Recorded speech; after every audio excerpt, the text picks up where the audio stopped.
Best varicose wines చికిత్సనే పొందండి. నొప్పి లేని చికిత్స కోసం సంప్రదించండి ఎవిస్ హాస్పిటల్. నమస్కారం. కార్తీక పురాణం 18వ రోజు పారాయణలోకి వచ్చాం.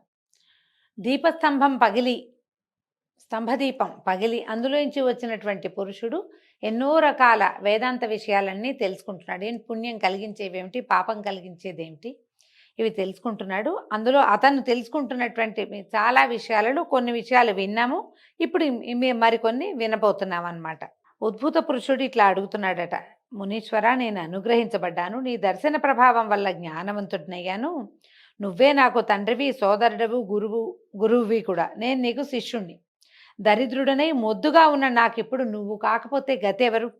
పాపవంతుడైన నేనెక్కడా, ఇలాంటి సద్గతి ఎక్కడ? పాపములకు స్థానమైన నేనెక్కడా, పుణ్యమైనటువంటి పుణ్యప్రదమైన కార్తీక మాసం ఎక్కడా, మునీశ్వరులు ఎక్కడా, ఈ విష్ణు సన్నిధి ఎక్కడా? ప్రారబ్ధ సుకృతం ఉంటే గనక తప్పకుండా ఫలిస్తుంది. ఏనాడో ఎప్పుడో పెట్టుకున్నాను, ఈ పుణ్యాన్ని చేసుకున్నాను, నేను మధ్యలో పాపం అంతా అనుభవించాను, అప్పుడు చేసినటువంటి పుణ్యం ఇప్పుడు ఫలప్రదమైంది. నాకేదో పూర్వపుణ్యం ఉంది కాబట్టే ఇప్పుడు నాకు ఇదంతా లభించింది. కాబట్టి అయ్యా, నాకు ఇంకా చెప్పు దీని గురించి. మనుషులు విధిగా కర్మలు ఎలా చేస్తారు? ఆ కర్మలకి ఫలితం ఎట్లా కలుగుతుంది? వాటిని ఎవరు ఉపదేశిస్తారు? ఏ కర్మైనా చేయటానికి ముఖ్యమైనది సరైన కాలం ఏమిటి? అసలు కర్మలంటే ఏమిటి? ఇదేం కోరి ఈ కర్మలన్నీ చేయాలి మనం? ఈ విషయమంతా వినగోరి ఉన్నాను, నాకు చెప్పు. నీ వాక్యాలు అనేటువంటి వజ్రాయుధంతో నా పాప పర్వతం అంతా హతమైపోయింది తండ్రి. నేను ఇంకొంచెం పుణ్యం సంపాదించుకుంటా, మరికొన్ని కొత్త విషయాలు తెలుసుకుంటాను అని అడిగేసరికల్లా ఈ అంగిరసుడనే మహాముని ఇట్లా చెప్తున్నాడట, ఓయి, నువ్వు అడిగిన ప్రశ్న బాగుంది నాయన. లోకహితం కోసమే నువ్వు అడుగుతున్నావు. ఈ ప్రశ్న నీ ఒక్కడికే కాదు, ప్రపంచానికే దీనికి సమాధానం కావాలి. అందుకని నీ ప్రశ్నకి సమాధానం చెప్తాను. అనిత్యమైన ఈ దేహాన్ని ఆశ్రయించి ఇంద్రియకాముడివై ఆత్మను మరిచి దేహాదులనే ఆత్మ అని తలుచుకోవద్దు. ఆత్మకెప్పుడు సుఖదుఖాది ద్వంద్వాలు లేవు. అవి కేవలము దేహానికి సంబంధించిన ధర్మాలుగా మాత్రమే ఉంటాయి. కాబట్టి ఆత్మ విషయక సందేహవంతుడు ఏం చేయాలి? కర్మ చేయాలి. దాంతో చిత్తశుద్ధి కలిగి తద్వారా జ్ఞానాన్ని పొంది దాని చేత ఆత్మని యథార్థంగా తెలుసుకోవాలి. దాని వలన ఏమిటి? చిత్తశుద్ధి కలుగుతుంది. దేహధారి అయిన వాడు తనకి విధించబడిన స్నానాది సర్వకర్మలను భక్తితో విధిగా చేయవలను. వర్ణాశ్రమ విభాగాన్ని విడవకుండా తనకు ఏ కర్మ చెప్పబడిందో విచారించి తెలుసుకుని తర్వాత దాన్ని చేయాలి. స్నానం చేయకుండా చేసే కర్మ ఏనుగు భక్షించిన వెలగపండులాగా నిష్ఫలితమైపోతుంది. బ్రాహ్మణులకు ప్రాతస్నానము వేదోక్తమై ఉన్నది. నిరంతరము ప్రాతస్నానం చేయలేనివాడు తులా కార్తీకమందును, మకర మాఘమందును, మేష వైశాఖమునందును స్నానం చేయాలి.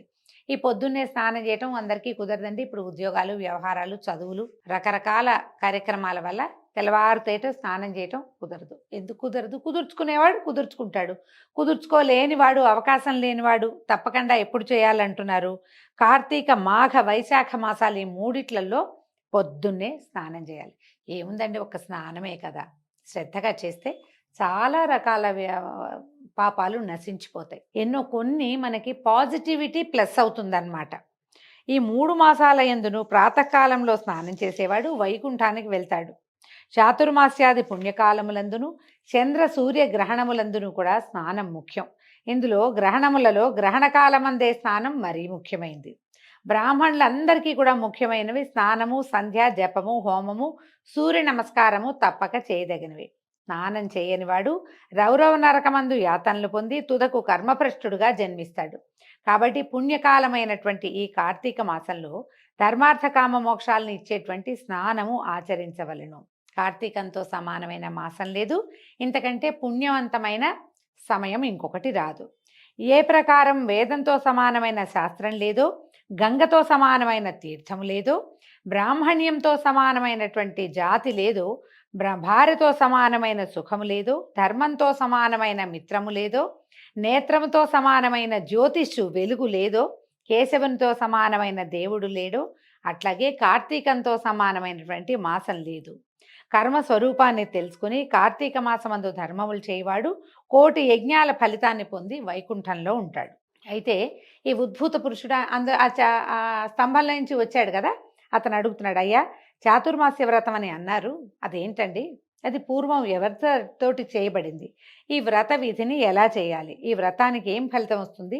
దాన్ని చేసేవాడికి ఎలాంటిది లభిస్తుంది, ఆచరించే మనుష్యుడు ఏ లోకానికి పోతాడు, అది చెప్పమన్నారు అనేసరికల్లా అప్పుడు ఈయన అన్నాడట అంగిరస్ మహాముని, పోయి నువ్వు మనుష్యులకి బంధువుగా ఉన్నావు, నీ ప్రశ్నలన్నీ లోకోపకారమే, లోకానికి ఉపకారం జరుగుతాయి అని చెప్పి ఏం చెప్పారట, విష్ణుమూర్తి లక్ష్మితో కూడా ఆషాఢ శుద్ధ దశమి దినమున పాలసముద్రమందు నిద్ర అనుమిషతో శయనించును. మనం తొలేకాదశిగా చెప్పుకుంటాం కదా, దశమి వెళ్ళి ఏకాదశి రాగానే పడుకుంటాడు స్వామివారు, అందుకని దశమి అని చెప్తారు, కానీ మనం ఏకాదశినే నియమంగా చేసుకుంటాం. ఆ రోజున యోగ నిద్ర మిషతోటి శయనిస్తాడు. తిరిగి కార్తీక శుక్ల ద్వాదశి రోజున అంటే ఏకాదశి వెళ్తూనే లేస్తారనమాట. ఇది చాతుర్మాస్యం, అంటే 4 నెలల కాలం. ఈ 4 మాసాలు విష్ణుమూర్తికి నిద్రాసుఖాన్ని ఇచ్చేవి. అంటే హరి 8 మాసాలు వ్యాపారముతో ఉండి, అంటే ఈ క్రియ అంతా ఈ భూమండలాన్ని పాలించే క్రియలో ఉండి, సర్వప్రపంచాన్ని పాలించేవాడే కదా మహావిష్ణువు. పాలన కార్యక్రమం 8 నెలలు చేసి ఈ 4 మాసాలు విరమణ చేస్తాడు. ఆయన పాలనా వ్యవహారంలో లేడు, ఇంకా నిద్రపోతాడనమాట, పడుకుంటాడు. విష్ణువుకి నిద్రాసుఖాన్ని ఇస్తుంది కాబట్టి ఇది పుణ్యకాలం. ఈ కాలంలో హరిని ధ్యానించేవాడు విష్ణులోకాన్ని పొందుతాడు. ఈ 4 మాసాల్లో చేసిన పుణ్యకార్యాలు అనంతమవుతాయి. ఇది కూడా ఒక ప్రత్యేకమైనది. చాతుర్మాస్యం కొంతమందే పాటిస్తారండి.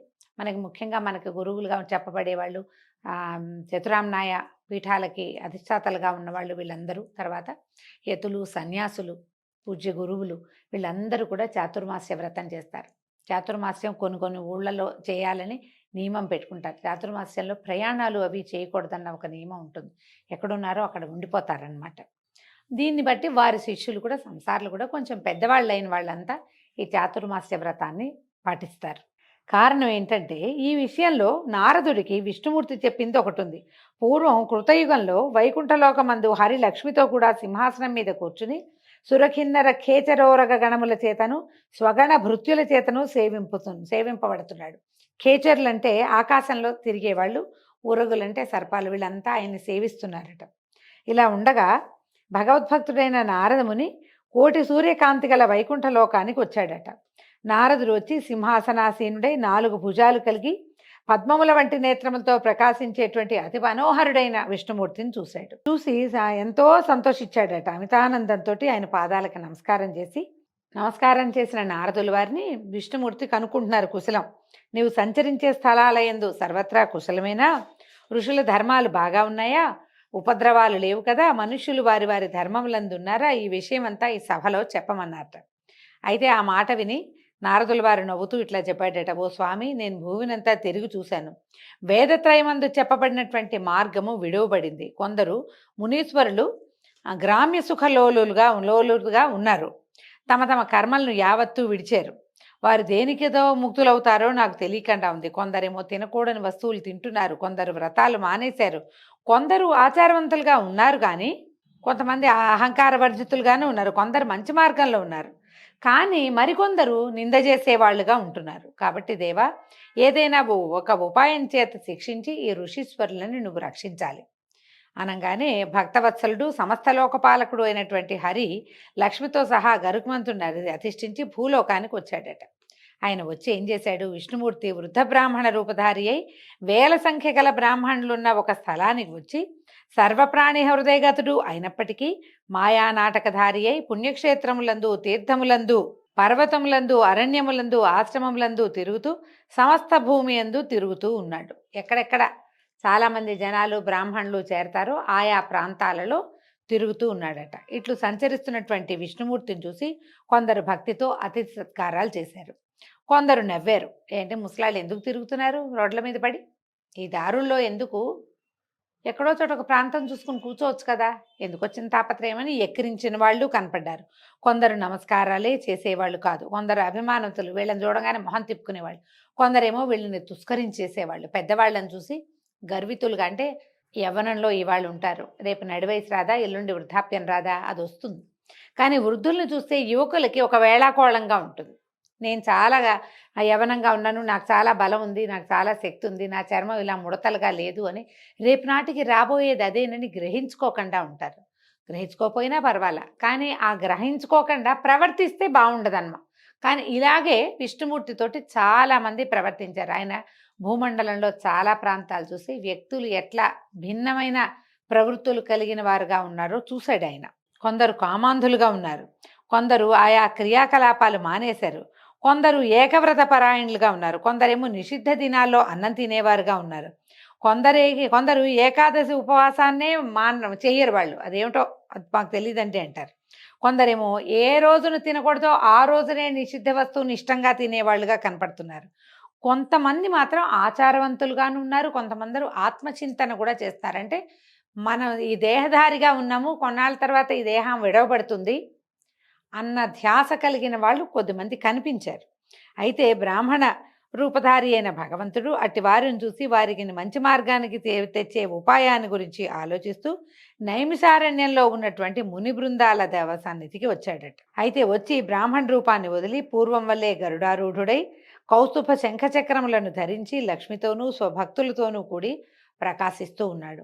అయితే ఇక్కడ ఉన్నటువంటి జ్ఞానసిద్ధులు మొదలైనటువంటి మునులు వైకుంఠం నుంచి తమ ఆశ్రమానికి వచ్చి అవిసె పువ్వుతో సమానమైన కాంతి కలవాడు, మెరుపు వంటి వస్త్రము కలవాడు, కోటి రవిభాసమానుడు, మకరకుండల విరాజితుడు, అనేక రత్నగ్రథిత కిరీట ప్రకాశమానుడు, అనేక సూర్యకాంతివంతుడు, మనోవాచ మగోచరుడు, దేవతాపతి, స్వయంభువు, ప్రసన్నుడు, అధిపతి, ఆద్యుడు అయినటువంటి విష్ణుమూర్తిని చూసి పరమాశ్చర్యాన్ని పొంది ఆనందించి శిష్య సుతాది పరివారంతో హరిసన్నిధికి వచ్చారు. వచ్చి ఏం చేశారట, భగవంతుడి పాదాలకి అందరూ నమస్కారాలు చేశారు. ఆయన ముందు నిలబడి 2 చేతులు జోడించి అంజలిబద్ధులై వినమ్రంగా హరిని స్తుతించారట. దీంతో 18వ రోజు పారాయణ పూర్తయిందండి. రేపు ఉదయం 19వ రోజు మళ్ళీ కలుసుకుందాము. నమస్కారం.